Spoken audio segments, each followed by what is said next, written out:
मित्रांनो, फायनली अखेर प्रतीक्षा संपलेली आहे. पीएम किसान योजनेचा जे 20व्या हप्त्यासाठी शेतकरी प्रतीक्षित होते, तो 20वा हप्ता हा लागली शेतकऱ्यांच्या खात्यावर जमा होणार आहे. तर मित्रांनो, हा हप्ता कधीपर्यंत शेतकऱ्यांच्या खात्यावर जमा होणार आहे, त्याचबरोबर आता या हप्ता कोणकोणत्या लाभार्थी शेतकऱ्यांच्या खात्यावर वितरित होणार आहे, त्याविषयीची सविस्तर माहिती 2 मिनिटात आपण कव्हर करण्याचा प्रयत्न करणार आहोत. तत्पूर्वी जर चॅनलवर नवीन असाल तर चॅनलला सबस्क्राईब करा आणि समोरील जे बेल आयकॉन बटन आहे ते दाबायला विसरू नका. तर नमस्कार मित्रांनो, मी राजश्री, स्वागत आहे कृषी मॅन यूट्यूब चॅनलमध्ये. मित्रांनो, एकंदरीत बघायचं झालं तर 20व्या हप्त्यासाठी म्हणजे जवळपास 6 महिन्याचा कालावधी लोटलेला आहे. दर 4 महिन्याला हा 2000 रुपयाचा हप्ता वितरित व्हायला पाहिजे होता, परंतु जूनमध्ये हप्ता वितरित झाला नाही. अखेर जुलैसुद्धा संपलेला आहे आणि जुलैच्या शेवटीसुद्धा हा हप्ता वितरित झाला नाही. फायनली 2 ऑगस्टला हा PM किसान योजनेचा जे 20वा हप्ता आहे तो शेतकऱ्यांच्या खात्यावर वितरित होणार आहे.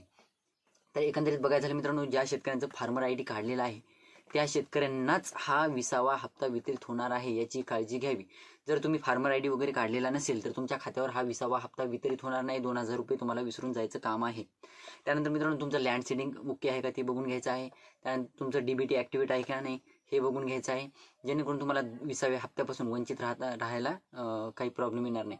तर मित्रांनो, एकंदरीत बघायचं झालं तर 2 ऑगस्टला हा आता जवळपास 93 कोटी शेतकऱ्यांच्या खात्यावर हा हप्ता वितरित होणार आहे.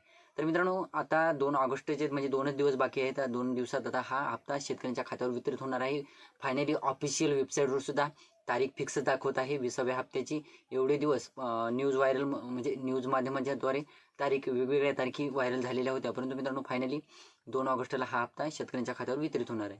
तर ही होती छोटीशी माहिती मित्रांनो. व्हिडिओ आवडला असेल तर लाईक करा, चॅनलला सबस्क्राईब करा आणि जास्तीत जास्त शेतकऱ्यांपर्यंत पोहोचवण्याचा प्रयत्न करा. धन्यवाद.